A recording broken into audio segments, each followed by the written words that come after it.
First of all, a very warm welcome to the fellow panelists. I think it's a wonderful set of panelists that we have from a very wide range of the retail industry, covering both partners as well as retailers. So it's a very good mix. You don't usually find that very often in most of the panel discussions. So it's not going to be a one-sided discussion, and hopefully we'll really push them to give answers.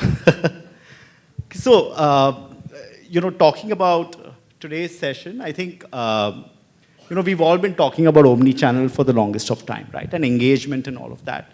But if you realize over the last 2 years, ever since COVID really hit us, from really moving of only discussing omni-channel, you actually find organizations and partners actually working towards it. So there's been a huge shift in terms of mindset of the retailers to actually engage with the partners, work with them. And at the same time, for the partners, I think there's a lot of, enthusiasm which is there to really go out and partner and get things done, right? So it's very exciting times from the retail perspective for really technology to kind of be there in the forefront. But if you look at the journey, even today, and if you look at the mindset of the customer, right, only 3% of conversion actually happens online. 97% of the Indian customers still prefer to go to the stores and buy. However, the expectation is, we need to have a seamless experience throughout different channels. And that becomes a really big ask because you don't know where the customer is really going. Is he going on your social media and looking at your products? Is he going on, third-party websites and looking at it? Or on your own captive e-commerce platforms which are there? And then what is he actually coming and buying in your stores also, right? So how do you get that seamless experience across the retail formats that you have and provide that good customer experience? Now, we've got a very interesting mix over here, and what we're going to do is we're going to start off with each of you all giving us a 2-minute understanding, just a 2-liner, 3-liner, really explaining the context and where do you think are you heading in your organization with this. So we want really honest answers from all of you all. Thanks, Kunal. Right. So my name is Deepak Sharma. I'm proud or very pleased to be associated with Pepperfry. I've had the pleasure of being part of Pepperfry's journey since 2011. For those of you who don't know, Pepperfry is India's largest home and furniture business. I purposely say business because we're not a website or we're not a stores. We have a very strong omni-channel presence, somewhere close to 200 stores pan-India, and then the number is set to kind of double over the next couple of years, right? So omni-channel is something that we took a bet on 6 or 7 years ago.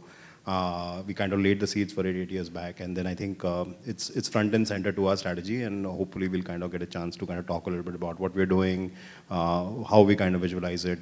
As part of the panel, as part of the nice questions that Kunal's put aside for us. Hi, I'm Sarinda. I'm currently heading the captive business for Bestseller India. In Bestseller, we have some 8 to 9 brands in the kitty, and we have some 8 websites running. What we noticed was that the number of people who are coming in the stores and the users which are coming on the websites, basically the number of users in the website is double of the number of people coming in the stores. So we are trying to solve this problem. We are also saying that our e-commerce business is not just e-commerce business for us, but it's also a discovery mode for us. Thank you. Hi, this is Kushnad. I co-founded Arzu, and Arzu essentially is, as our tagline speaks, we are enabler, right? We are enabling the next generation retail through the set of people who dominate about 85% of the retail that happens in our country. And those sort of retail formats don't get much representation in a forum like this. So it's like I'm also representing millions of those store owners, retailers, and we are essentially working on this agenda of giving them a digital face, giving them a digital identity. And we are making significant progress in that direction.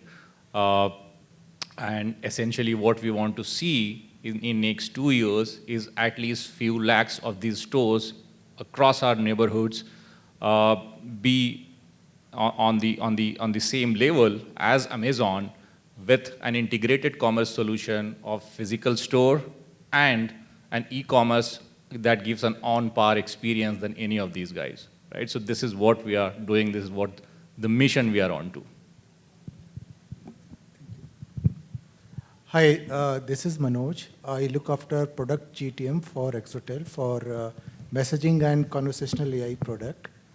So Exotel is a B2B customer engagement platform providing a seamless omni-channel experience over cloud through a combination of AI and human intelligence.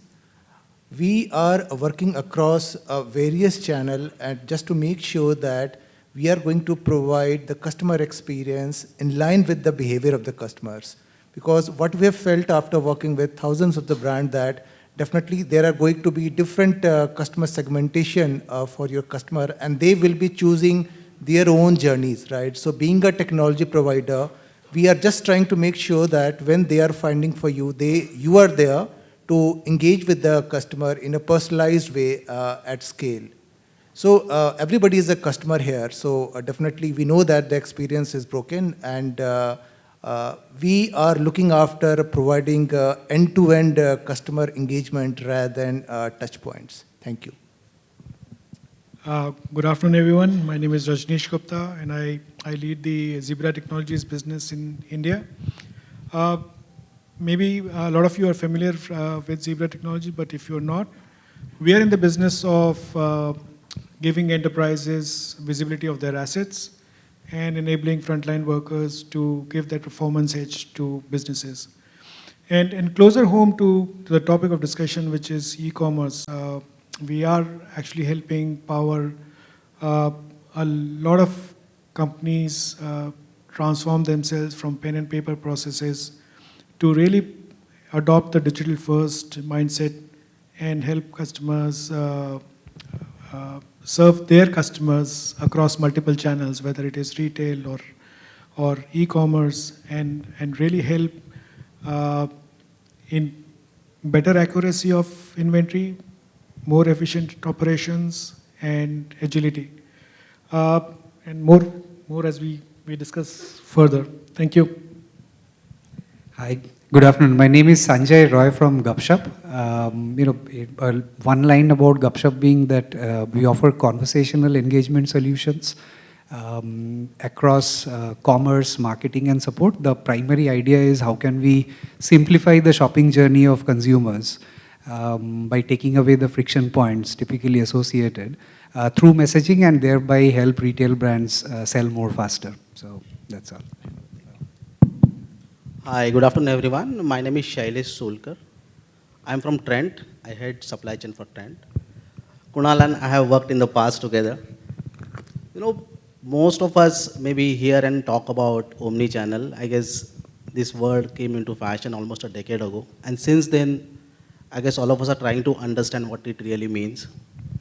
7-8 years ago when we started the journey of Tata Click, trying to create an omni-channel business, I guess we went around and understood what it takes to create a real good experience for the customer. And what I understood then was to have a single view of customer. Now, all of us are trying in different manner in our attempts to reach there. I'm very, very sure that most of us feel that we are not there. And Kunal will also agree that while the efforts are on, back at Trend also. So the idea is to first engage and then talk about commerce. I guess if you focus on engagement, I guess commerce will happen. So that's, I guess, the thought process we would like to develop upon today. Yeah. Thank you. Yeah, thanks. And Shailesh, just that actually takes me to the next question from there is, like you rightly said, understanding the journey and then taking it forward, small baby steps, one at a time. So my next question is actually to Deepak and Kirti, right? you all have started off as e-commerce platforms. Some of you all have moved, to offline stores, but that was the second part of it, right? What kind of a omni-channel experience and a strategy have you been able to create as a value for your customer and for the organization? So thanks, Kunal. I think I'm going to kind of take a book out of what you said in your opening statement, right? If the customer is browsing your assets on Instagram, they're checking your website, they're kind of engaging with some other online asset. Fundamentally speaking, it's the customer that's omni-channel. We're just not so much the businesses, right? So it's very important for us to be where the customers are to that extent, right? So given this context that the customer is specifically looking to is expecting an omni-channel experience today, which is essentially the norm, like research online and then buy offline, right?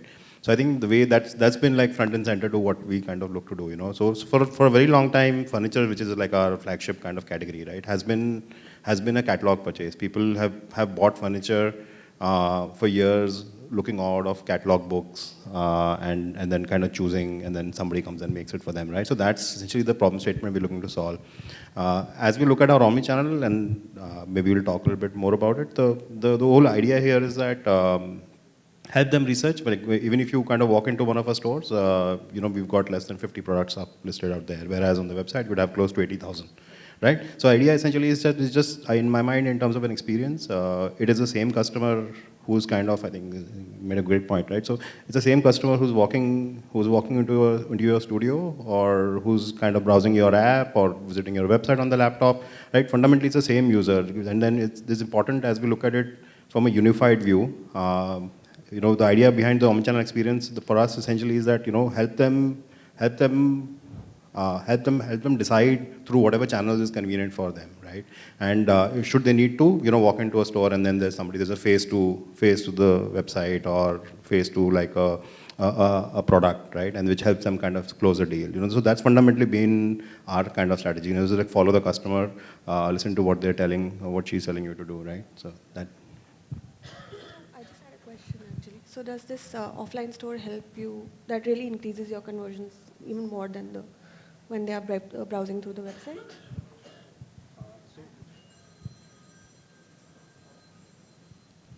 There you go. Hello. Hi. She didn't have the microphone. So you want to repeat the question for everybody else? Yeah, I just wanted to know how it impacts your conversions. So fundamentally speaking, the way that we see it is that the studios, as you like to call them, right? Because we don't necessarily sell through the studios, the transaction still happens through the website. From a conversion perspective, it's phenomenally higher, at least in terms of walk-ins.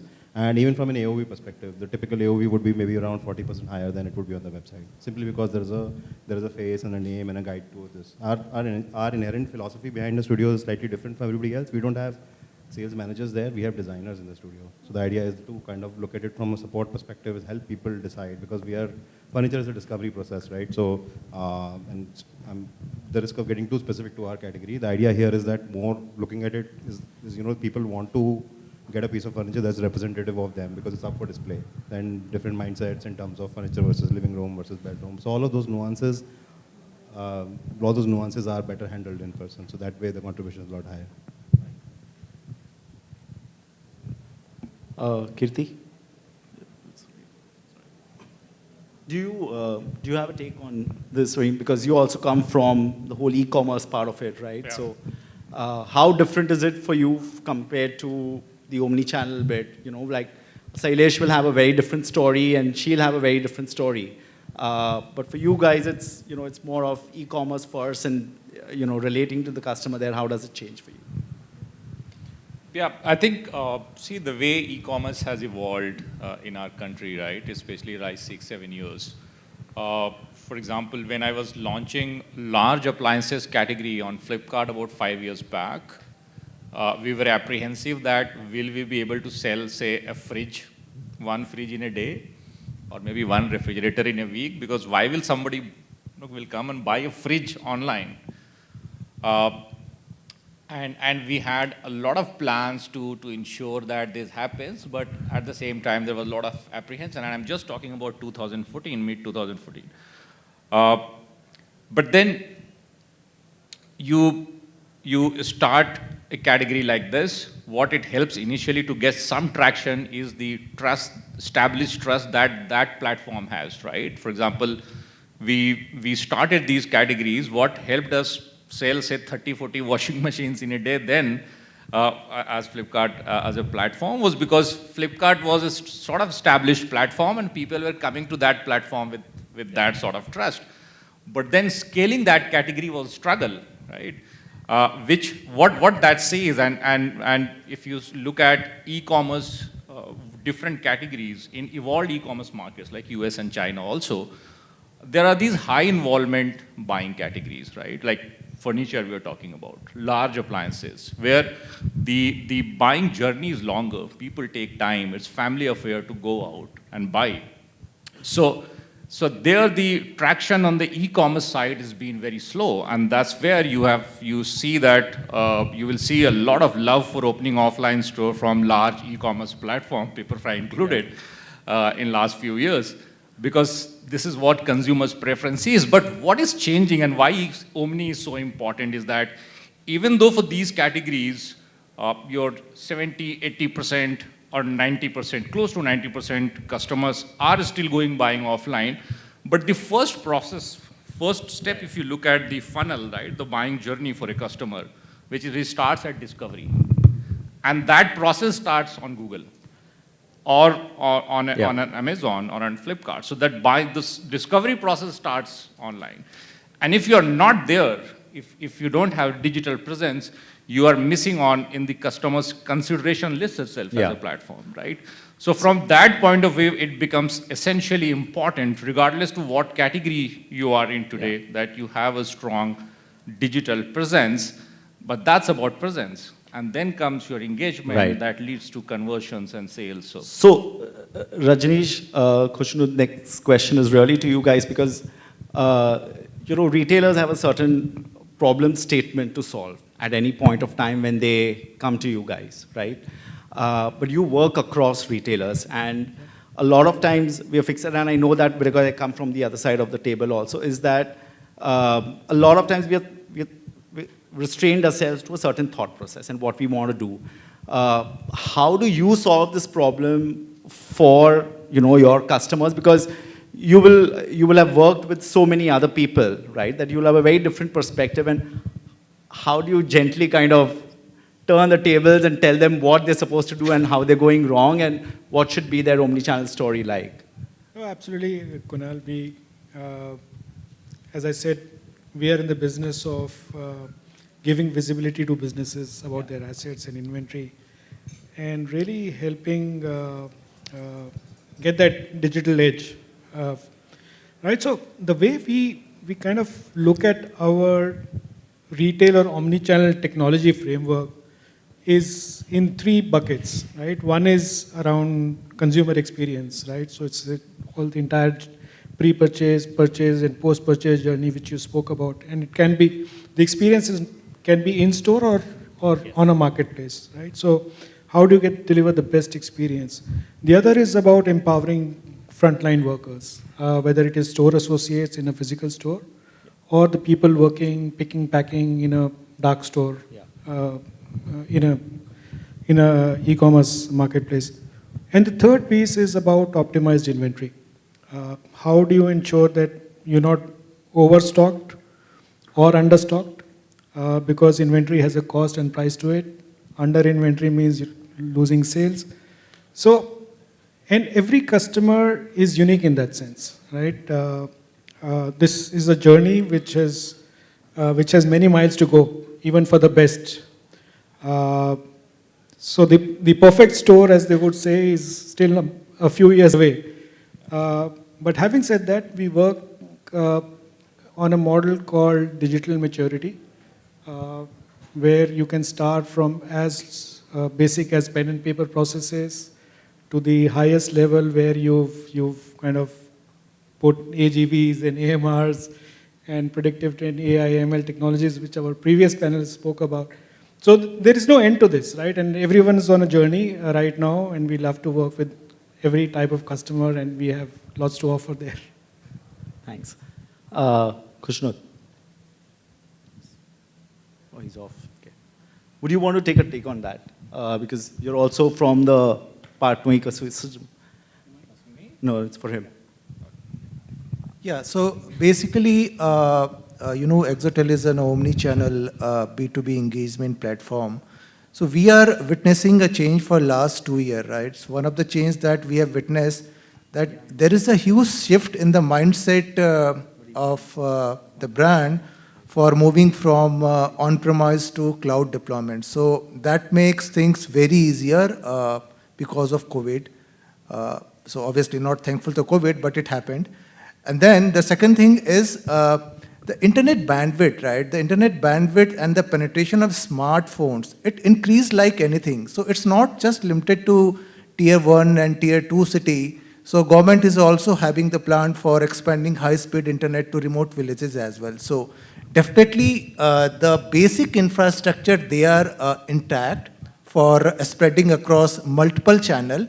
And we are seeing it from the perspective of journey of a customer, right? So we are not looking at it from the perspective of different omni-channel that we are providing. So what's the biggest challenge that you face? So biggest challenge that we see is to provide an end-to-end journey. Because most of the customers, right, they are looking after the point solution. For example, somebody would like to engage with WhatsApp. So right now everybody is looking after e-commerce over WhatsApp, right? After the PR campaign by Haptic and Meta, right? So, and then again, so now a conversation over WhatsApp, right? So that is definitely a great thing. You will be having a reach to more than maybe 650 million customers. But the point is that are every customer looking after to have that kind of journey, right? The biggest roadblock that I can see is that to apply every journey to all segment of the customer. Right. So there are different segmentation and you should be having your all the technology available to handle in a different way. For example, I'll give you a very specific example, right? So there are many brands where millions of customers, they are looking for that brand over internet, going to the website and then coming back, right? Because they are not able to engage with them. So now the technology is easily available that when the customers are looking after you, over the internet, the organic customer, I'm talking about high intent customer, right? Are you able to engage maybe one-to-one? But most of the brands, they are not using because this is a kind of new technology. But again, once you discover, the next biggest thing is to have an end-to-end journey, right? Now journey is not something that can be provided by technology. So technology is just an enabler. So journey can be created by solving the behavioral purchase journey, right, across all the key purchasing cycle, whether this is customer acquisition or engagement or retention or long-term value of the customer, right? And then there are different technology, all the data coming to different products and to pass that particular data to another touch point with context. I think that is the most important part. Thanks, Manoj. Shailesh, coming to you next, right? You guys have been doing some great work and, there's a lot of new formats which you guys keep introducing. There are new stores, new cities that you keep expanding, right?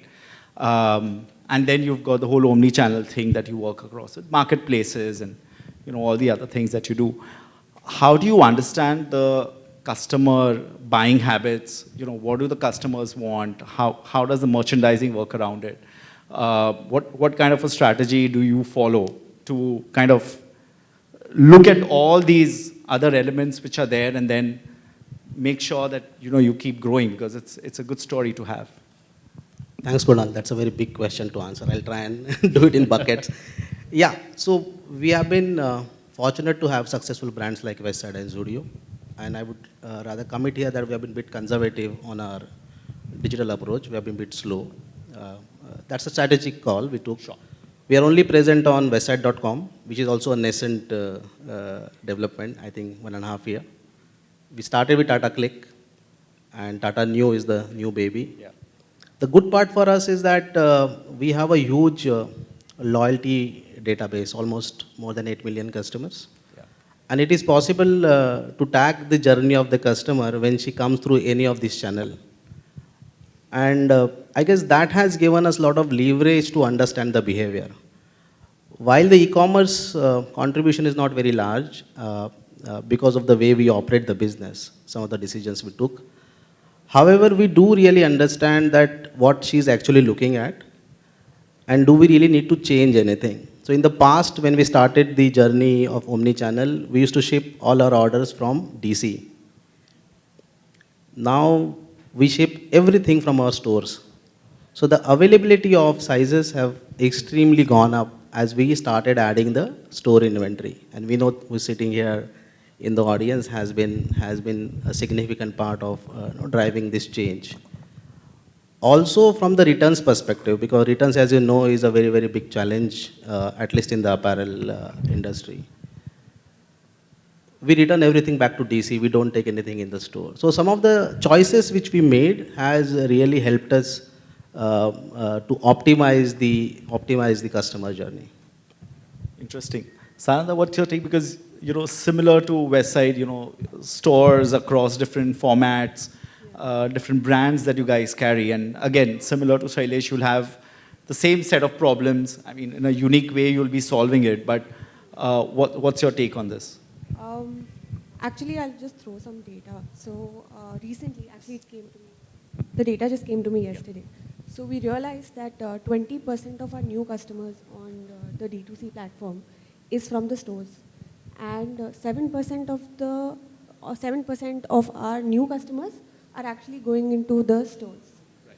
So how have we been able to achieve this omni-channel transfer of customers is by having a very strong customer data platform, right? We take customer journeys from the stores, from our D2C platform, from customer care feedback, from the bot that we've installed on the websites.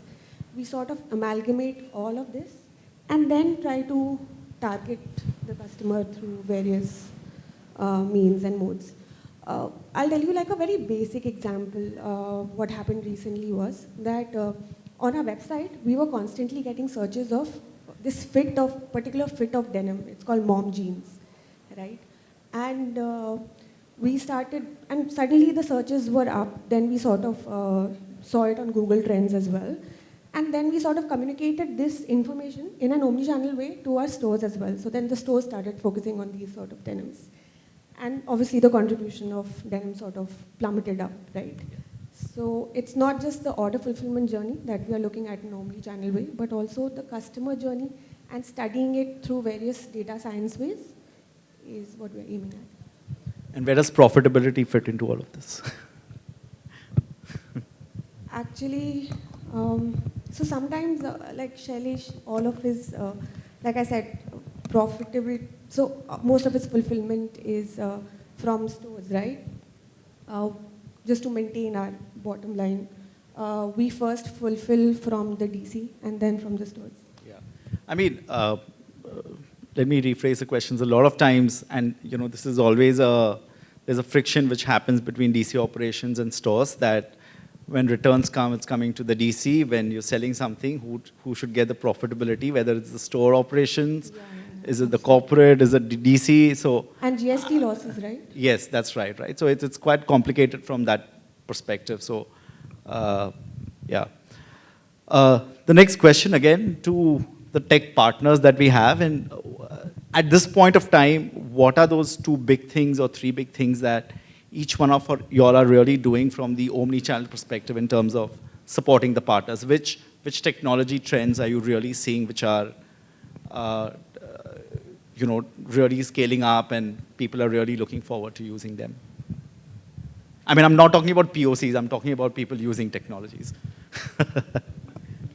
Yeah, so I will give you just one example, right? So although I can give many, right? So this technology is not being used. So you must be knowing that WhatsApp is coming with a business search. Yeah. So that means more than 650 million users. They can search for your brand just by typing your brand name in the WhatsApp app.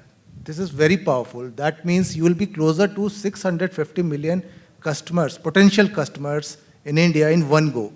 Now the point is that whether you are ready to take care of that key information, whether you have provided journey, right, the conversational journey to make sure that you are going to take the all kind of volume at scale, right? providing a personalized experience.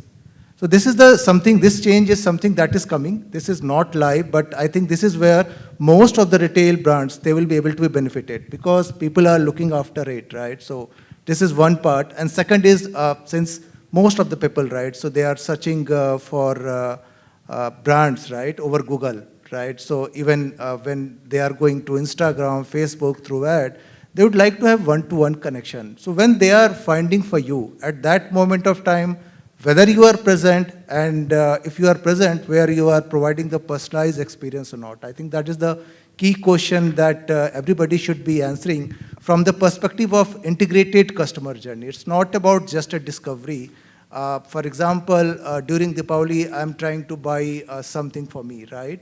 It's not about just the discovery. So if I can have information, at that moment of time, the intensity to purchase is very high. So I think we can definitely leverage technology to make sure that even if the customers are discovering the product over internet, you are driving them to the store. Thanks. Rajneesh. Yeah. So as I mentioned earlier, we look at technology intervention in 3 key areas. One is customer experience, whether it is offline or online. And for physical stores, we have a lot of these technologies which we are working with our partners to improve customer experience, whether it is frictionless checkout, some of the stuff we've shown in our booth today. Could be personal shopper. Today, the customer walking into a store is quite digital savvy, so he's probably researched most of it anyways, right? So when he comes into a store, he's expecting the store associate to know more than him, which essentially puts a lot of pressure on the associates to be, or rather the company which is hiring the associate to have the associate equipped with the latest devices so that he is able to add value to the already existing information, right? I think the third piece is, you alluded to that, is about profitability, right? You can have the best experience, but if it comes at a cost, and that's what decides how much digital intervention you must take. And inventory is both a cost and opportunity. Too less, you lose opportunity. Too much, you lose money. And we've developed a lot of technologies which really help organizations to travel this journey of having as much accuracy as possible depending on what product you carry. So yeah, there are many areas where we are contributing on live cases with a lot of customers.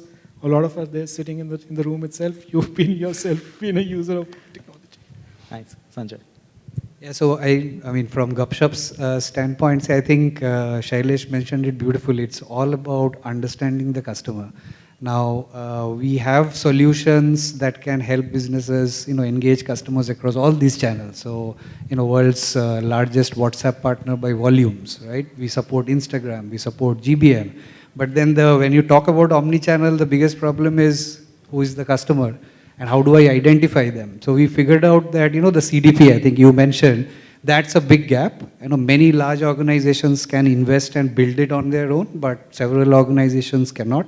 Largely budget problem, know-how problem, etc. So to your point, Kunal, what's the 2 big things in Gupshup as we speak? One is we are investing heavily on building the CDP platform, where the idea is to get all the interactions with customers across channels, and then building that intelligence and helping businesses to send out really targeted, personalized, conversational messaging across all the 30 channels we support. So that's one. The second piece is also about integrating our product suite, because it's about channels like WhatsApp, Instagram, it's about voice, there is live chat. Now, how do you pull it all together? So the second big thing we are investing in is unifying all of this in a seamless way and then going to the market as that one single integrated player. Lovely, that's quite interesting, yeah. Which brings to the next question. We're talking a lot about what we're doing in the front end, right? And the customer's perspective and all. But there's also a lot of work that you need to do in the back end to being able to support all of this, right? So again, my next question goes to you guys, all the retailers over here. What kind of an infrastructure are you beating in terms of, your DC? What kind of technologies are you implementing in the back end to be able to support the volumes to be able to support so many stores, your expansion plans and all of that? So yeah, so I think again this is slightly mired in the context of the category that we operate in, right? And I'll talk about infrastructure investments in terms of what we do for our stores and then what we do for our supply chain. So we have India's largest. So the furniture business is a supply chain business first and foremost, right? Nobody can kind of sell furniture and not deliver it to your home in like in a good shape. And kind of be successful, right? So that's fundamentally it, right? So big box deliveries come with their own challenges. I think just to give you an example, the beds typically come in a knockdown format. So you know the board or the main body would be separate from the legs. Now, unlike other knockdown products, the legs of the bed are specific to that bed itself. So it's not that they're interchangeable. So, you know, while they're kept separately, it's got to be that the set of legs that came with this bed need to kind of go only into that bed, right? So that's one of the challenges that comes with the category. This is just one example of like nuances that are specific to the category that we've kind of tackled. Other than that, you know, typically the racks are a lot heavier. So DCs, our foundations are typically twice the size or twice in terms of depth, where typically as because they need to be able to support that weight. The racks are a lot higher, the weight being a lot higher, right? So all these nuances in terms of supply chain, in terms of kind of investing, in terms of making sure that, you know, we're kind of delivering because you know, selling something is easy, getting it to their homes is like a big challenge, right? And the other aspect we spoke about, which was the other aspect we spoke about, which was the stores itself, right? The stores, the benefit that we have, and I think you were talking about it, and I was kind of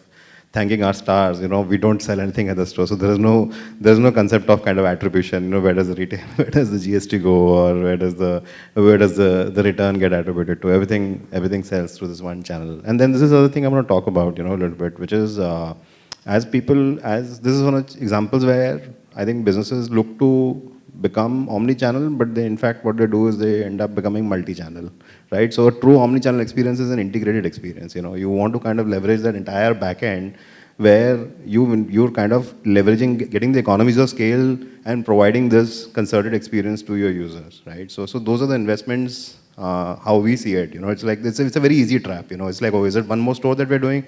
Or are we a retail business? And then, okay, we also have a store, so are we keeping inventory aside for it? So that's when all your efficiencies go out of the window, right? So those are things that we've been very conscious about. So in terms of how we integrate the omnichannel business as part of our core kind of offering, but that's fundamentally that also stems from the physical investments that we've made in terms of how we look at our distribution, how we look at the stores. Again, you know, 50 products at best in a store. It's a 2,000 square feet store. Typically, furniture would be like a 20,000 square feet large store kind of showcase format, right? So, but it's like a 2,000 with 50 products, and then representing in the back of it 80,000, right? So. How about you guys? I know you all are setting up huge DCs. Yes, absolutely. And more important, we want technology to also help us with certain processes, right? A very human aspect of it would be now that the stores are not just a point of sale, they are also a point of fulfillment, right? So changing that mindset of that particular employee to now just not sell, but also to fulfill, train them how to fulfill, show them how to package, and train them really differently, right? That is something that we would need help in. Also, secondly, I think we also need to identify processes, like, for example, with my colleague Susha, we try to figure out that after 3 days, a customer will not wait for the package. They will either cancel it or they will RTO it in future. So that timeline of 3 days or 5 days to which we should be able to hop that. So what kind of technologies are you using at this point of time to kind of support all of this? We have an order management system, and what happens is that we, whenever we get an order, we try to hop it from one store to another, right? Understood. And that timeline, whether it should be 2 hours or we should give one whole day for a store to fulfill, that has to be sort of defined, right? And now we've sort of found out like a sweet spot that if we are not able to fulfill in 3 days, we need to cancel the order, or the customer will cancel it. That will also lead to a bad experience. Right. Yeah. Yeah, she makes a very valid point, right? If the customer is not served within time, now people are talking about 10 minutes delivery on the food side though, but still the expectation on the lead time from the order has gone down drastically, and therefore she expects you to deliver in 24 hours. Having said that, businesses have to make choices. Coming back to technology question, Kunal, we have invested in SAP S/4HANA, as you know. We also have WMS Info running in the background. If you look at the business 20 years ago, no, technology was basically used to solve a problem, right? Nowadays, the retail businesses are embedded in technology. You cannot live without having a very, very strong technology platform. And I guess all of us in this room and around India are basically aware about that situation and trying to address the problem. I just want to quickly pick up on your earlier question on cost, So cost, when you look at on the expressing the omni-channel behavior of the customer, there are known cost and then there are unknown cost. Known costs are basically GST, as she mentioned, your shipment cost. But there is also handling cost, store to DC cost, which sometimes we assume that it is given. If you try and put tangible number to it, you will realize that there are a lot of inefficiencies in the system. And if you are able to find a mechanism to address these inefficiencies, I guess we'll have better leverages on the cost. One last point I'll make on the engagement part. Just because you are engaging with the customer does not necessarily mean you have to do the commerce part, because you can use the engagement as a tool to bring your customer back into your store. Like we have a brand called Zudio, 250 plus stores. We don't do commerce. We only have a digital presence where my consumers or my customers interact with my brand, and when they find something interesting, they come and shop at the store. And that's a choice which we make. As I said, there is no one formula for success. I guess all of us will have to find our sweet spot. For you, the infrastructure is very different, right? And the customers that you have is very different. What is your definition of infrastructure, and how do you go about planning your business in terms of supporting so many small businesses? Yeah, so the audience that we deal with, right, yeah, which is hardcore traditional retail, yeah, multi-brand store where most of us shop all the products.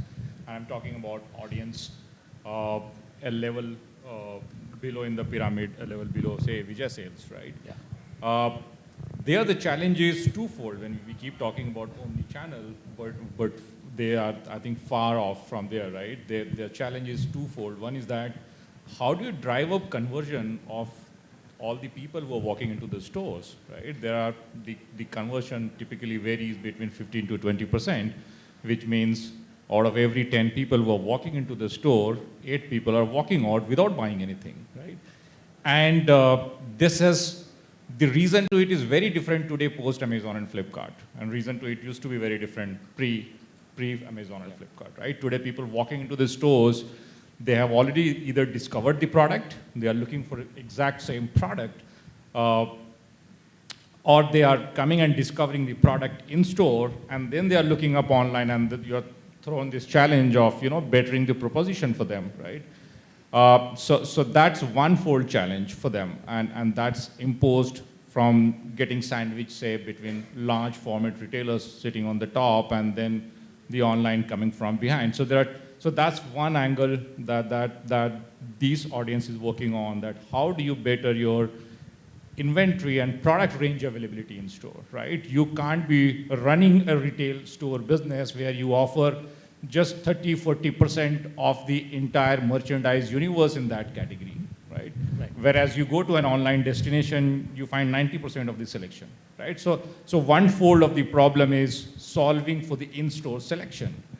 The second problem of in-store conversion is how do you match up to the pricing expectation of consumers who are today looking at a product and the price expectation is very different in store, right? So that's a conversion challenge. The second challenge that they deal with is, okay, these 10 people who are coming into the store, I'm dealing with them, and I'm trying my best to convert all of them to buying from my store. But then what about them who are not even coming to your stores, who used to come, say, till a year back or 2 years back? How do you make yourself available in the format or channel wherever those consumers are going, right? So I think this whole omni-channel for them has this twin challenge. And a lot of work, good thing is happening in that direction. Now, these retailers who have been very conservative about technology, there have been a lot of security concern about mera data koi leke chala jayega, right? They are opening up to that now. So that there's a good chain that's happening. Some credit to COVID, some credit to good internet data availability, and people are opening up on the trust as far as the internet is concerned. And then there are enablers like us, say an Arzu or say an Udan, are emerging to support these folks to make them go digital, right? And I feel it is this phenomena which will maybe 3, 4, 5 years from now will enable all these small offline retailers to regain their power back from the online economy, right? And that's the most exciting thing about the future of retail. Lovely, thanks, yeah. So that brings to the next question is, how do you think, for each of you, now this is actually for each of you, and we want an honest answer of how do you think technology is really going to change your business over the next 3 to 5 years, and what are those 2 things that you're really pointing out at doing which you feel will take your business to the next level? So it's a great question, because we kind of grapple with this. We grapple with this a lot, right? So I think for us the answers are really easy. You know, I think we're talking about an omni-channel kind of experience, but I think that's like a 5-year-old kind of thing now already, right? So now I think what we are now looking at is a meta channel, if I could kind of plagiarize the name, right? So just that whole experience in terms of how you kind of leverage mixed reality, AR, augmented reality, VR, in terms of your kind of purchase behavior. We weave in social proof in terms of looking to people who are walking into stores as well, right? So that's like a core investment is how we kind of see it. Fundamentally, I feel this will kind of change, at least for a lot of specific categories like ours. This will kind of change the game. I mean, being able to kind of bring that virtual or the meta reality into real world, essentially, let's say, virtual reality stores, right? You walk in and there's a headset. You don't need to make the hardware investments as a consumer. You walk into a store and you kind of experience there's that. And the second one I would say is that very heavy investments in terms of data science, right? Fundamentally, in terms of, you're sitting on this big lake of data, in terms of how do you crunch it, how do you glean insights in terms of saying the right thing to the same consumer across multiple channels at the right time. You're kind of presenting them with the right intervention so that, they're kind of, there's no cognitive dissonance or FOMO later once they've made their purchase. So these would be my 2 kind of big bets, Since we are fashion brands, I think we would have to use technology in identifying what trends are coming in, how to source better, how to get it faster to the consumer, and also through the help of data science, get the correct type of fashion to the correct type of consumer. That would be quite useful for us, basically. The other thing, I mean, in my previous roles, the other thing that we always shied away a lot as, fashion retailers is a lot of in-store technology. We've been talking about it for a long time, but giving that customer experience within the store, where, you have the try-ons and, the magic mirrors and all those other technologies, how much of you as a retailer, and in the last 2-3 years, a lot of things have changed post-COVID, the touch and feel, and people have become more pessimist and all of that. But do you think as a retailer, are you still ready to go and use those technologies, or it's still just a story that, yeah, we'll try it, but we won't use it? Is it still like a pilot that we want to put it in one store, or you genuinely want to go and try it out?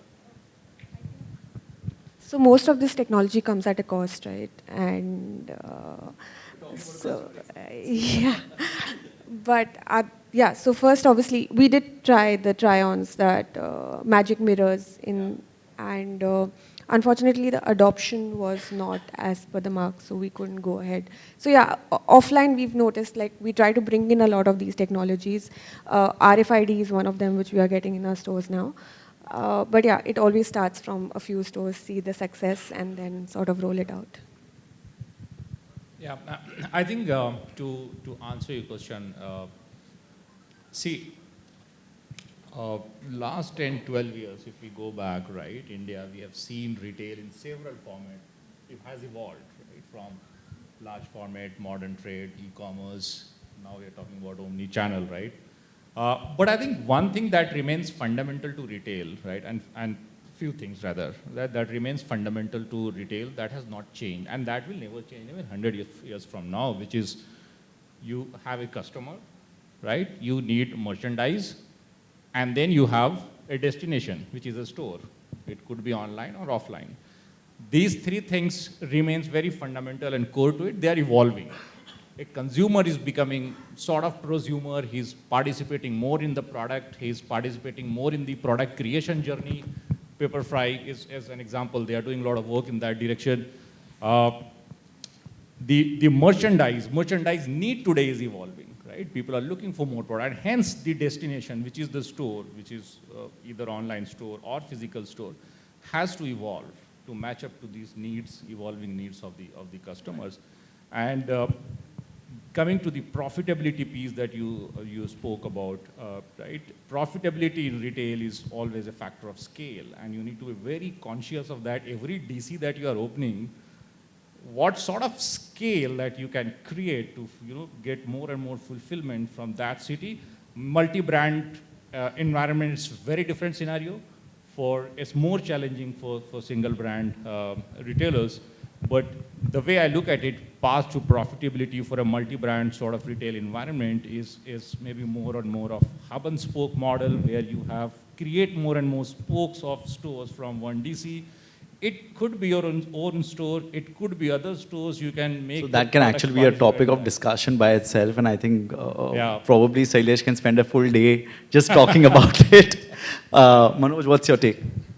Yeah, so I believe retail should invest in data analytics to understand the behavior of the customer. Who are the customers, their segmentation, how are they discovering, how are they making purchase decisions, and what is nudging them to increase the purchase frequency, right? So once the retail brands are able to understand that, definitely leveraging technology to make sure that we are able to help customers in buying a product, help customer in making a purchase decision, right? So across all the channels, right? So basically, it's just between a brand and the customer. Customer is trying to buy something and brand is just trying to provide all the relevant information. But as the world is changing, right? So definitely the retailer should also be adopting the cloud technology, right? To scale up at scale, and also a heavy use of the conversational AI, because this is where the customer experience comes very handy, that I can be talking to the brand at my point of time, right, at my place. Still, I will be able to get solution of maybe 80% of my problems. Right. Rajneesh, you have a mix of hardware and software, right? When you talk to so many retailers, right, across, how open are they now in terms of really trying things out without looking at the, so, when I was a CIO, the way I used to look at things is you end up spending 70% on technology, which is going to give you returns for sure, right? And that is the need of the hour. The business definitely needs that, whether it's your POS or CRM or ERP and all those other systems, which are the backbone, right? Then you have the 20% where you're not very sure of the profitability, but this is what you need in the long term, which is your e-commerce platforms and a lot of other things, right? And then there is the other 10%, which we used to go back to the CEO and say, we want to spend this money on these 2-3 technologies. We don't know how is it going to perform, whether you'll get any returns, whether you'll get any success in it, but let's try it out, right? So that's how at least we used to break up our budgets. Do you see that trend still going on, where people, from the business or the CIOs are ready to spend that money on things which you're not sure is really going to work for them or not?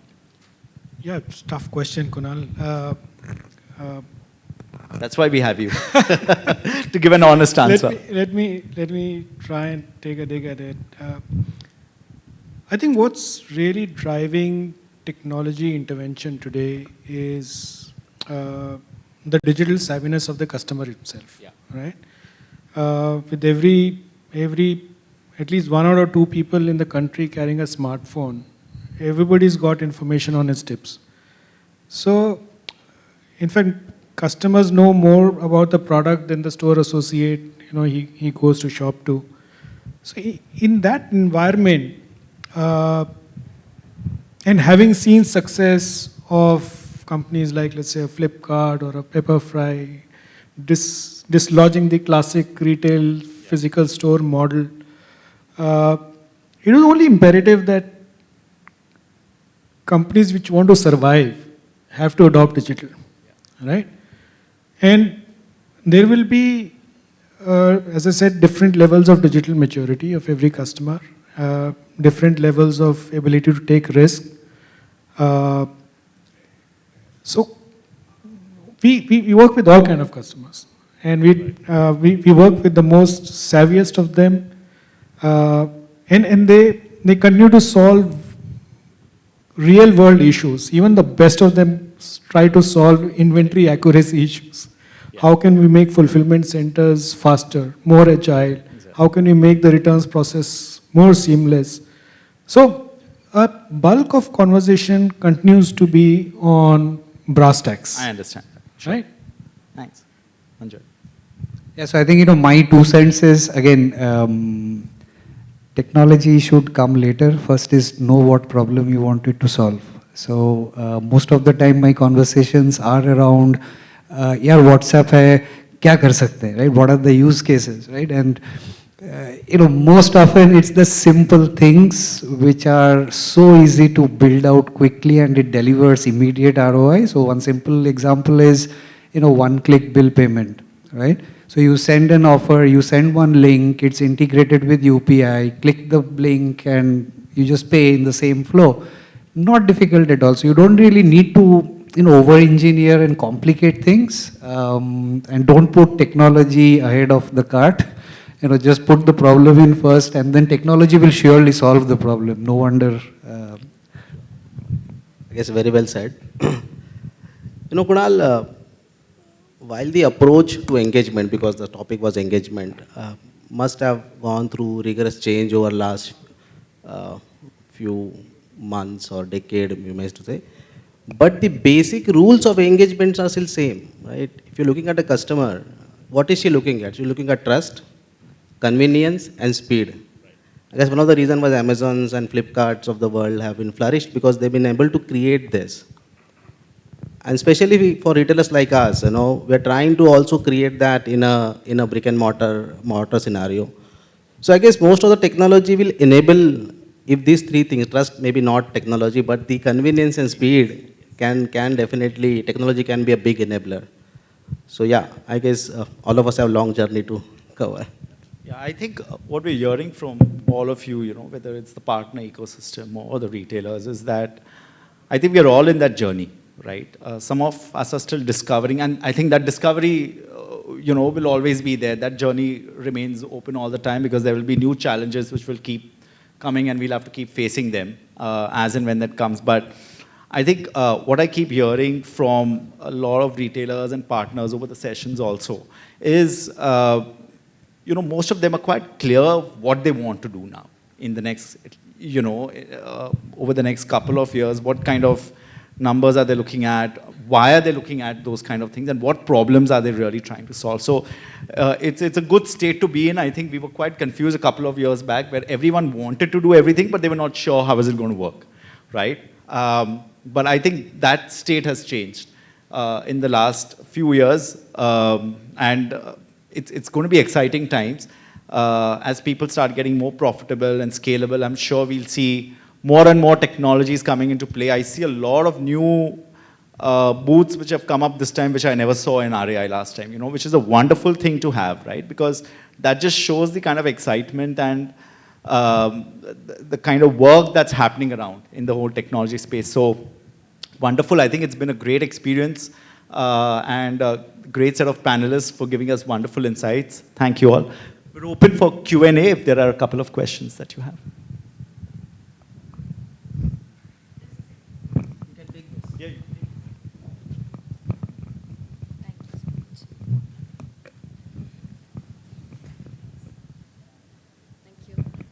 My question is open to all panelists and to you, Kunal. So there are so many channels you can sell through, online or offline, right? And attributing sale to one of these channels becomes difficult today. And each of these channels comes with their own costs. Marketing for online maybe, not directly inventory, but offline, you need inventory if you need to be there. How do you attribute these sales? How do you decide that which platforms are actually cost effective for you? Because at the end of the day, somewhere it might be a discovery and then you end up buying from somewhere else. So how do you decide what platforms are actually the platforms you'd like to stay in a longer term, because everything does come with cost at the end of the day? So I think I asked that question in the beginning. I think one of the panelists also that, between your stores and your e-commerce, how do you figure it?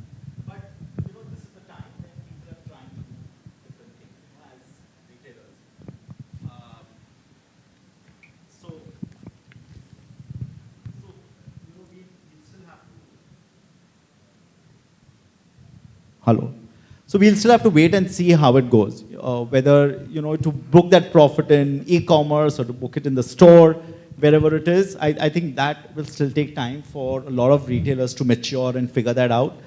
But within the business, I know for sure that people do understand what are the problem areas that the store faces or the DC faces, and what kind of costs are being hit at each of these places. And I think with time that model will keep maturing, and we'll see a better model coming up. But I don't think anyone has an answer to that. I'm pretty confident about it. No, I don't have an answer. I don't have an answer, but all I can say is, see, having an offline store or offline channel is a luxury, right? And online presence, today, you don't have a choice. You have to be there, right? Now it comes to the question of where you book, what cost, and which channel you attribute a sale to. That seems like a problem of a very bureaucratic organization that I'm not able to relate to. Maybe someone can better answer that. No, I completely agree. I completely agree with the second half of your answer. So he's right, That's why startups are successful, right? They don't operate like this. Right? Sure. You can't sustain winning a market with this approach. Sure. You're right. So you're right, retailer, if you're a retailer, especially when you're an omni-channel, you cannot necessarily try and do the apportioning, right?